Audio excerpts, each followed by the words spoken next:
El cruyffismo es hacer 1000 pases, es tener posesión defensiva, es presionar alto. ¿Qué es el cruyffismo? Bueno, las respuestas a todas estas preguntas las vas a poder ver en todo este video, entonces míralo completo. Hola muchachos, ¿qué más? ¿Cómo están? Aquí Juan Pablo Diconic y el día de hoy vamos a hablar sobre el cruyffismo. Recuerden que si les gusta el Barça y no son resultadistas, suscríbanse por acá. Entonces, ¿qué es el cruyffismo? Todas esas preguntas las voy a responder a lo largo de este video porque es un tema medio largo, entonces lo voy a partir como en dos pedazos. Uno dentro de la cancha y el otro fuera de la cancha. ¿Por qué? Porque es una relación, o sea, no puede existir una sin la otra. Tiene que haber cruyffismo dentro de la cancha y cruyffismo fuera de la cancha. Entonces, ¿cómo funciona el cruyffismo? ¿Qué es todo esto? ¿Cómo así? Bueno, el cruyffismo viene de la mano de Johan Cruyff. Yo creo que tanto ustedes como yo lo conocemos. Es una leyenda del fútbol, de los personajes más influyentes, principalmente en el Barça, porque gracias a él hay triunfos desde... llevamos, ahorita le cuento lo de los títulos, pero gracias a él llevamos muchísimos títulos en estos 30 o 32 años. Entonces, Cruyff, ¿quién fue?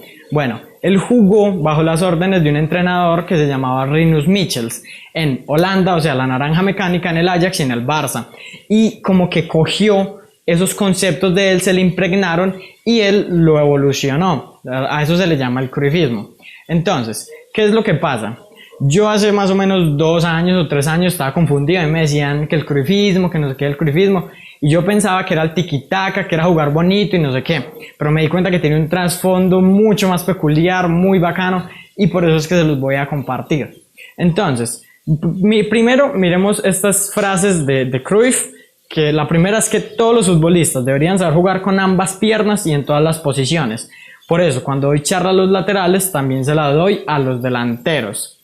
Y miren la siguiente: si yo tengo el balón, tú no lo tienes. ¿Por qué les cuento esto? Porque con estas dos frases les voy a explicar bastantes cosas del cruyffismo. La primera, ¿a qué se debe? A que esta doctrina, esta idea futbolística tiene que ver con el fútbol total. El fútbol total es como un estilo de juego en el que los jugadores tienen que ser muy polivalentes, tener muy buena, pero es muy buena técnica. Y la otra es que tienen que tener un estado físico espectacular. Entonces, ¿por qué pasa esto? Porque, por ejemplo, hay veces que estamos en el partido y el extremo tiene que acabar defendiendo. El lateral tiene que acabar de extremo. El delantero a veces acaba de mediocampista. El mediocampista de delantero. Entonces, tienen que ser muy polivalentes y saber adecuarse como a cada posición, porque si en algún momento del partido les toca quedarse en cierta zona, tienen que rendir bien. Aparte del estado físico que tienen que tener para ejercer muy bien las presiones, tanto alta como la presión tras pérdida, pero eso ahorita se los voy a explicar en la cancha. Y lo otro de tener el balón, es que es de lógica. Si yo tengo el balón, usted no lo tiene. ¿Qué significa esto? Que usted está a mi merced. Yo soy el que domino, yo soy el que pongo las reglas. Por lo tanto, yo tengo más posibilidades de ganar. Entonces en eso consta más o menos el cruyffismo, que va desde tener un dominio brutal en el campo para tener más chances de ganar el partido. Pero entonces les voy a mostrar esto más detalladamente en la cancha, en un dibujito, en un esquema, con movimientos y toda la cosa. Entonces nos vemos dentro, que ya les voy a seguir explicando.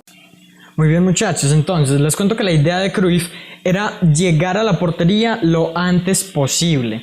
Entonces, ¿cómo lo hacía? Triangulando con los jugadores, abriendo la cancha, dándole amplitud, encontrando espacios por dentro, tocando por el medio, haciendo diagonales y no teniendo la posesión defensiva como esta que están viendo aquí, porque esta posesión defensiva no es cruyffismo, no lleva parte de esa doctrina, de ese estilo, no es tanto el cruyffismo, y voy a dejar que el mismo Pep Guardiola se lo explique a ustedes. Pero el 80 tenía entre centrales. Esto es nada, esto es cero, esto no sirve, esto no juego, pues esto no es posesión de balón. A ver la triangulación, los triángulos en el fútbol. Entonces, para salir desde atrás utilizaban a los dos centrales y al pivote, por ejemplo, o lateral, pivote y mediocampista, o entre los mediocampistas ir tocando para tener más opciones de pases, o entre mediocampista, extremo y delantero, que se cerrarían, tocarían entre ellos y el extremo buscaría hacer una diagonal, encontrar el espacio y se la podrían llegar a dar. Con estos triángulos tenemos más opciones de pases, esa era la clave. Además de que, por ejemplo, miren la posición del extremo, miren a los dos extremos, están súper abiertos. Entonces, ¿esto qué significa? Que tienen a los laterales fijos.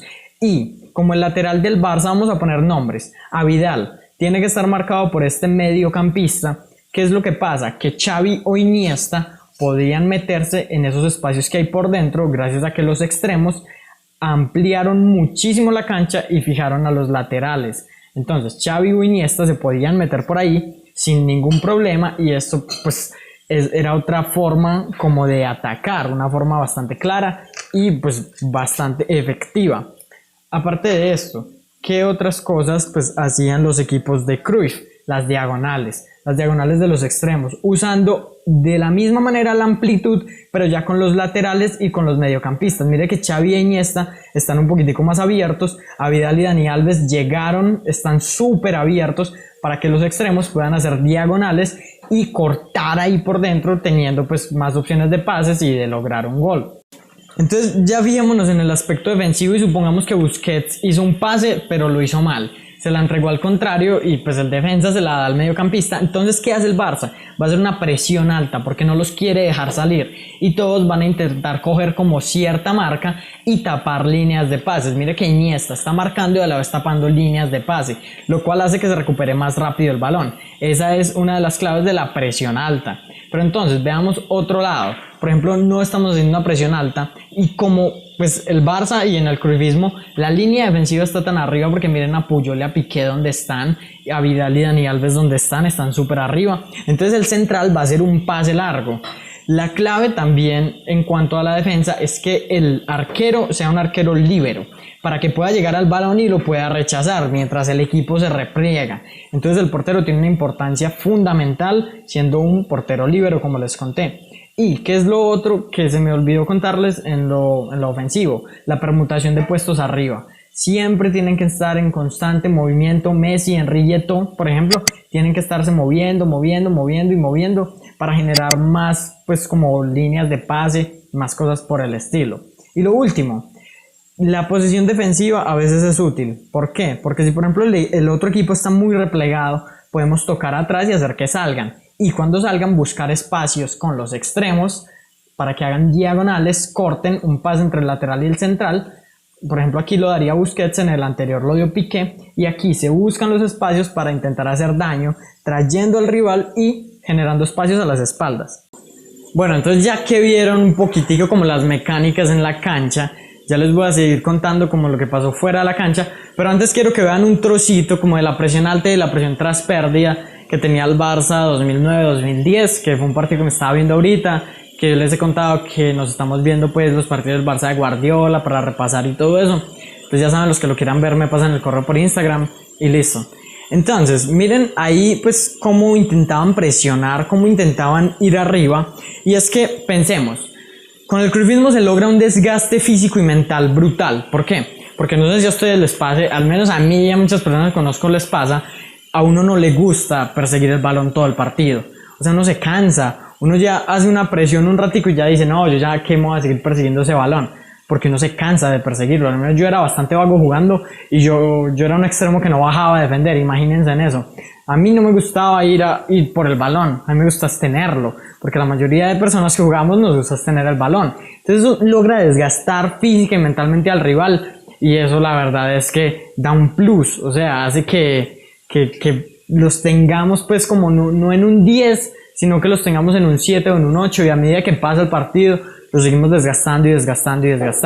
Entonces un gran resumen podría ser que el cruyffismo se encarga de tener una muy buena posesión, un muy buen juego posicional, que fue lo que les conté ahorita, una muy buena presión tras pérdida, una presión alta, diagonales de los extremos o de los laterales, intentar entrar por dentro, darle amplitud a la cancha, y en resumidas cuentas maltratar al rival y darle por todos los lados posibles. Entonces, ya dejando eso a un lado, vamos a hablar de lo extrafutbolístico, de lo que está fuera de la cancha. Y ahora sí, como les estaba contando, hay una relación brutal entre lo que está fuera de la cancha y dentro de la cancha.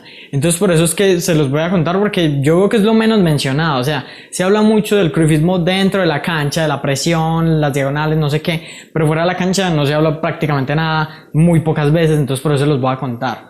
Hay tres aspectos fundamentales. El primero es que el público disfrute.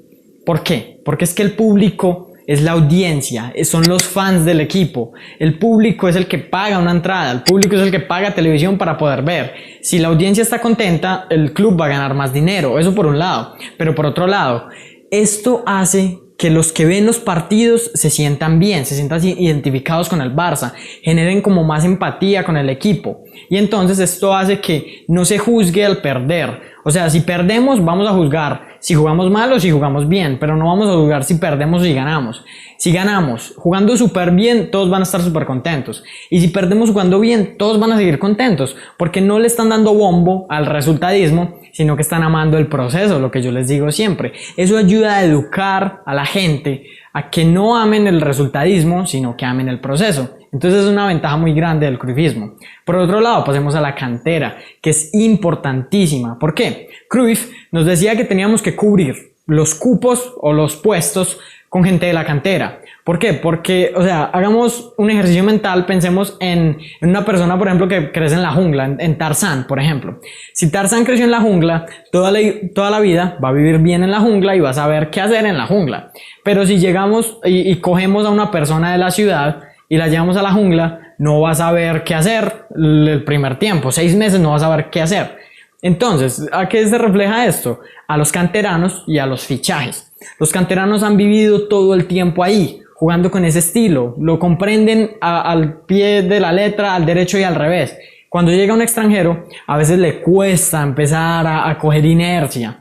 Entonces, por eso la cantera es súper importante, porque ya tienen adecuados, ya tienen los hábitos de cómo jugar. Y si no se tiene en cuenta la cantera, es una cagada, porque nos vamos a poner a fichar a mucha gente y la vamos a cagar, que es lo que estamos haciendo actualmente. Pero entonces, pensemos en lo de la cantera, que no es una utopía, o sea, es algo que es realizable. Pensemos en el Barça de Guardiola: Valdés, Piqué, Puyol, Messi, Busquets, Xavi, Iniesta. Van 7 jugadores y no sé si me falte alguien, de pronto Boyan también lo podemos meter ahí. 8 de 11 jugadores de la cantera, y el resto se rellenan con fichajes. Dani Alves, a Vidal, Villa, por ejemplo. El que me faltaba era Pedro. Entonces, uno así puede rellenar el equipo, confeccionar un muy buen equipo sin necesidad de gastar demasiada plata y con un muy buen rendimiento, porque como les dije, los canteranos llevan ya mucho tiempo ahí, son los de la jungla y ya están adecuados a jugar ahí. Por eso la cantera es súper importante. Y, por último y no menos importante, el respaldo y el apoyo al entrenador. ¿Por qué? Porque pónganse a pensar, ¿quién sabe más de fútbol? ¿Un directivo o un entrenador? Un entrenador, ¿cierto? Entonces, ¿quién tiene que hacer los fichajes? ¿El entrenador o el directivo? El entrenador. Tiene toda la lógica del mundo, o sea, esto no es nada raro. Entonces, ¿qué es lo que hay que hacer? Se necesita tener una directiva cruyffista, o sea, que apoye al entrenador. El entrenador tiene que ser la piedra angular, la columna vertebral, el más importante en ese proyecto. ¿Por qué? Porque es el que ficha y es el que entrena. Y el entrenador va a fichar en base a las necesidades que tenga, tanto física, técnicas, tácticas o psicológicas para el equipo. Por eso el entrenador es el que tiene que fichar, es el más importante, no el directivo, porque los directivos hay unos que saben, hay otros que no saben ni mierda. Entonces el entrenador tiene que ser el que fiche, no como lo que estamos haciendo actualmente, que estamos haciendo lo contrario. Por eso es que les digo que es que el cruyffismo es tan importante. Y un directivo va a llegar y va a decir: ay, ve, este man es una ganga, caso Coutinho, caso Yerry Mina, Paulinho incluso, que también se fue de una, Digne, Dembélé, o sea, todos los fichajes que estamos haciendo mal porque lo está haciendo Bartomeu y no lo está haciendo el entrenador. Ahí es que la estamos cagando. Y por fin vamos a llegar a lo último, que es que ustedes pueden decir: sí, listo, es que el cruyffismo suena muy bonito y todo, pero eso uno no gana tanto como dicen, ¿no? Bueno, pues miremos. Antes de Cruyff, vamos a contar desde 1903 a 1988 que llegó Cruyff, se habían ganado 50 títulos en 80 y tantos años. Bueno, ni tan mal, 0.56 títulos por año, o sea, éramos buen equipo, ganábamos de vez en cuando, pero no éramos nada del otro mundo. Pero bueno, contemos a partir de la llegada de Cruyff, 1988 a 2020. ¿Cuánto van ahí? 32 años. ¿Y cuántos títulos se ganaron? 51. Es decir, que por año se ganaron más o menos 1.57, creo que es. Esperen, yo miro el pastel que acá lo tengo. 1.57 títulos por año. ¿Qué significa esto? Que es 2.7 veces lo que conseguíamos antes. O sea, estamos triplicando la cantidad de títulos por años que teníamos. ¿Gracias a qué? al Cruyffismo. Desde la llegada de Cruyff, 1988 a 2020 hemos ganado 51 títulos en 32 años, proporción de 1.6 títulos por año, o sea, prácticamente cada año ganamos un título, gracias a Cruyff. Y la filosofía de Cruyff luego fue implantada en Rijkaard, de Rijkaard a Guardiola, de Guardiola a Luis Enrique, y actualmente los que son cruyffistas, Guardiola, Luis Enrique y Ten Hag, de resto poquitos. Lo que estamos haciendo actualmente no es cruyffismo. Con eso quiero que concluyamos, porque hay personas que demonizan el cruyffismo, pero lo actual no es cruyffismo, es totalmente lo contrario. Entonces ya con esto dejamos en este video por hoy. Espero que les haya gustado, porque la verdad sí lo edité bastante, hice un guión bien estructurado. Me cuentan pues lo que opinan del video por acá. Recuerden suscribirse si todavía no se han suscrito. Muchas gracias por todo el apoyo que están dando últimamente, ya llegamos a 100 suscriptores. Entonces les agradezco muchísimo por eso, por todos los comentarios y por todo. Y bueno muchachos, nos vemos en el próximo video y muchas gracias por su tiempo. Chao.